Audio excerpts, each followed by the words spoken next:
Hi everyone, it's Plastic Tiara from season 11 of RuPaul's Drag Race, and today I'm going to be showing you how I achieve my basic biological woman go to the grocery store to pick up some apples, picking up some hydrogen peroxide, you know, for the kids. It's going to take me a lot of chapstick and a lot of clear mascara, but we're going to get through it together. Watch me go from this to this.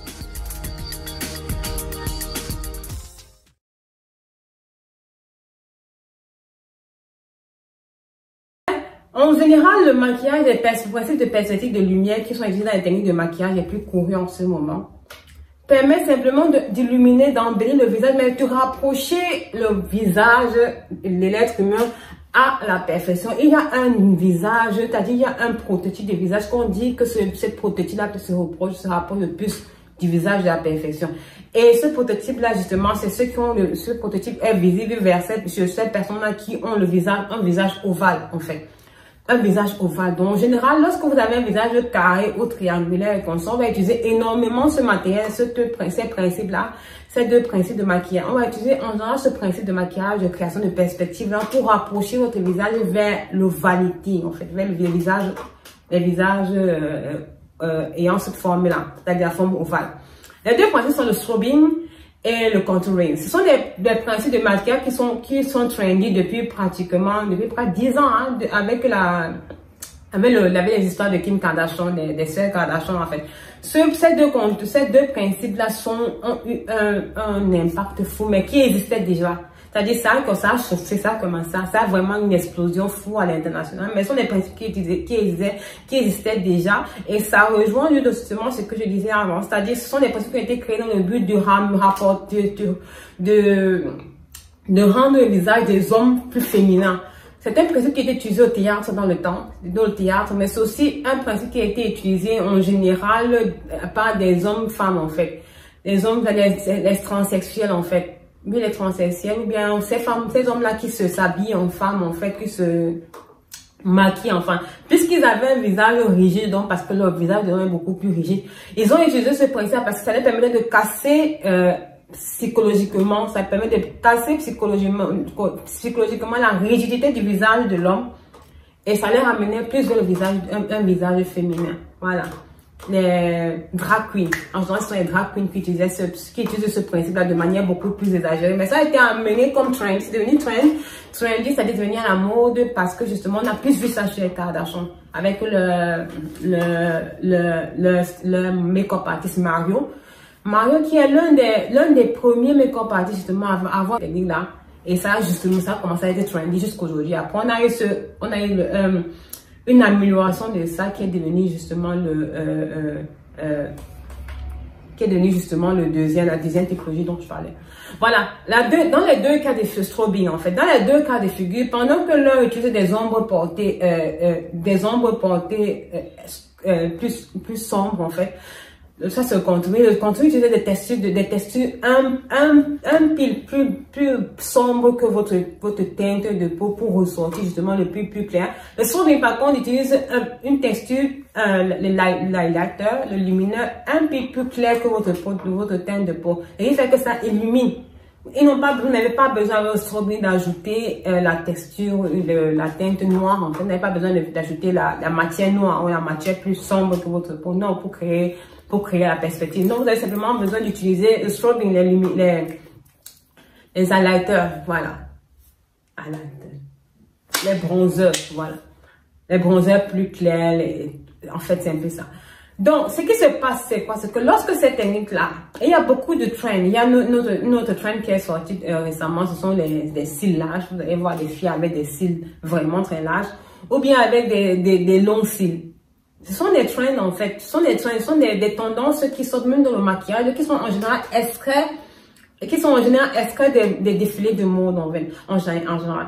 Des défilés de mode, non pas des défilés low cost, en fait, mais des défilés haute couture. Et ces trends-là, parce qu'on estime que le maquillage, la santé qui lance ces trends, automatiquement, si c'est reproduit sur vos traits, certains make-up artistes camerounais prennent pour faire les maquillages. Vous voyez ce que ça ne fonctionne pas. Vous ne pouvez pas utiliser des trends. Vous ne pouvez pas utiliser ce que vous voyez sur les réseaux sociaux, les textures, les couleurs que vous voyez les techniques que vous voyez sur les réseaux sociaux, vous reproduisez ça sur les acteurs. Non.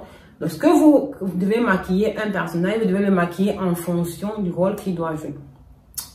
Voilà. Là, une autre raison dont je voudrais parler, c'est justement le fait de la lumière. Voilà. Lorsque vous décidez d'utiliser un procédé de maquillage, que ce soit le contouring, que ce soit le strobing, que ce soit n'importe quel procédé en maquillage, vous, sur le set, ça doit être fait respectivement à l'accord du caméraman, de la production. Pourquoi? Parce que comme cette technique-là utilise le reflet de la lumière, vous voyez un peu. Parce que lorsque vous créez des ombres portées, en fait, c'est par rapport à la lumière que ces ombres-là sont portées. Vous ne pouvez pas créer une ombre portée. Vous ne pouvez pas créer une ombre portée dans l'obscurité. Non.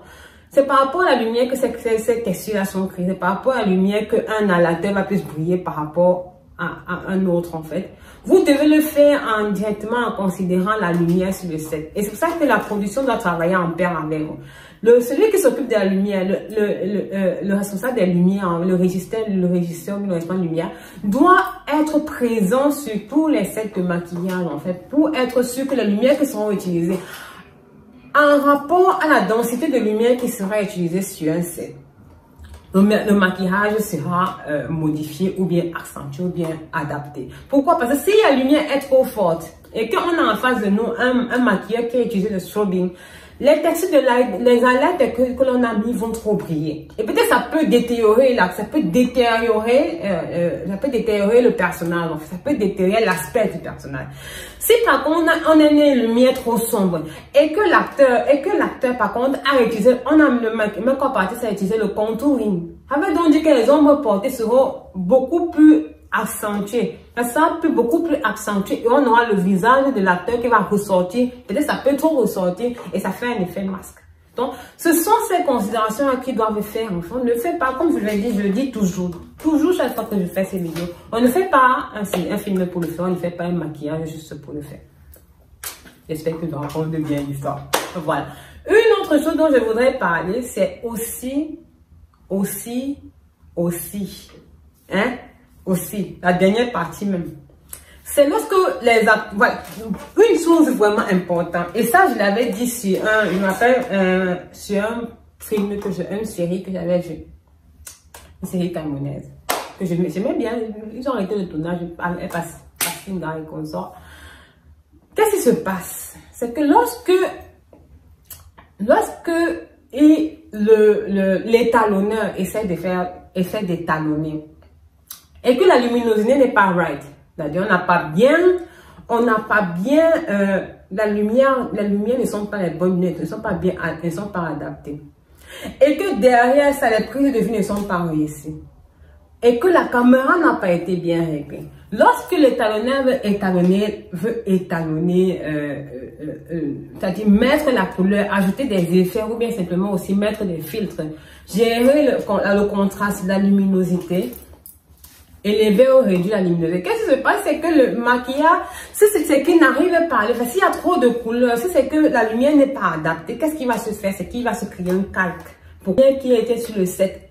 Et ce qu'il a comme le rush, ce qu'il reçoit en rush, et ce qu'il reçoit dans son équipement, en fait. S'il met une mauvaise couleur, s'il essaie de créer un contraste qui fonctionne pour tous, et que le contraste n'est pas le bon contraste, la luminosité il n'a pas le bon filtre, que ça va créer un effet calque sur le visage, et ça va noircir, soit ça va lisser complètement, on aura l'impression d'avoir en face de nous un acteur qui n'a pas de traits, soit ça va noircir l'acteur, noircir le visage de l'acteur seulement parce que c'est un endroit où il y a le plus de texture, soit parce qu'il y a eu le maquillage qui a été fait, soit ça va créer un effet calque, un effet aplati.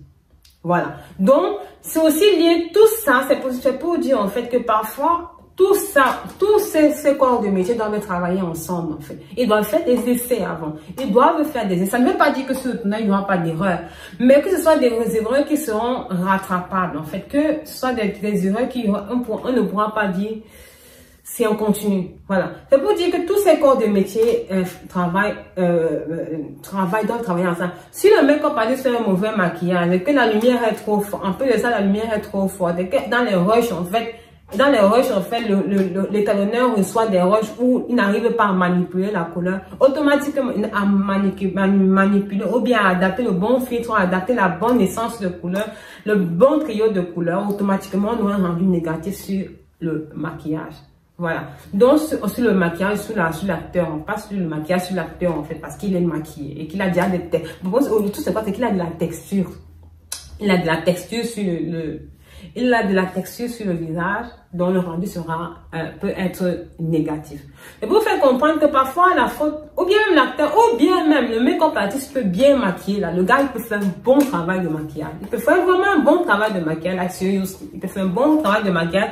Mais qu'est-ce qui se passe par là-dessus? C'est que tellement la lumière est vive, et lorsque ça tellement c'est vive que le régisseur, en fait, celui qui s'occupe de répondre à la lumière, a mis la mauvaise lumière, le rendu est bizarre. Donc, comme le rendu sera bizarre, en fait, c'est le même rendu que l'étalonneur en post-production aura. En essayant d'étalonner, en essayant de sauver, ça va donner un mauvais rendu. Automatiquement, ça va plaquer le visage. Ou bien, tellement il y a de lumière sur le set. C'est le cas avec madame et monsieur. Tellement il y a de lumière, tellement il y a de la lumière, tellement il y a de la couleur sur le set, tellement il y a de la couleur sur le set, que parfois, même si l'acteur est bien maquillé, bon, tu ne veux pas, l'autre là, je vois, tu ne veux pas être femme de maison et puis tu es maquillée comme si tu partais à la fête. Qu'est-ce que c'est un soir? Quel sens ça? Que ça se résonne bien dans votre vie? Bref, comme j'expliquais, tu peux avoir tellement de couleurs sur le set. Tellement de couleurs sur ça. Et tu fais un maquillage léger à l'acteur, maquillage de jour, c'est-à-dire maquillage de femme au foyer. Le problème qui se pose, c'est que il y a de couleurs dans la prise de vue en elle, dans le rush en elle, il y a tellement de couleurs lorsque l'acteur, lorsque le caméraman donne le rush, que lorsque ça arrive à l'étalonnage, parce qu'il y a la couleur, et puis, non seulement il y a la couleur, puis il y a encore beaucoup trop de lumière sur le set. Quand le tout arrive chez l'étalonneur, en fait, et qu'il essaie d'étalonner le rendu général, il essaie de réduire la densité de couleurs pour avoir une forme de balance de couleurs. Ça crée un effet sur le visage, ça crée automatiquement un effet sur l'acteur, parce que l'acteur commence à avoir un effet fake là, un effet faux là, un effet trop chargé, parce que l'étalonneur s'est battu pour régulariser la quantité de couleurs qu'il y a régulariser les couleurs qui sont sur le rouge, qui sont sur la vidéo. Donc, ce sont tous ces éléments là qui font à ce que parfois vous aurez cette impression que le maquillage n'est pas réussi. Parfois le maquillage n'est pas réussi, c'est vraiment mal fait. Mais aussi cette partie technique là. Vous voyez un peu, ce n'est pas juste parce que le maquilleur a mal fait son travail. C'est le cas majoritairement, mais il y a aussi la partie de la production qui donne. Voilà. Donc c'est pour ça que je voulais faire cette vidéo. Je voulais expliquer un peu les différentes coutures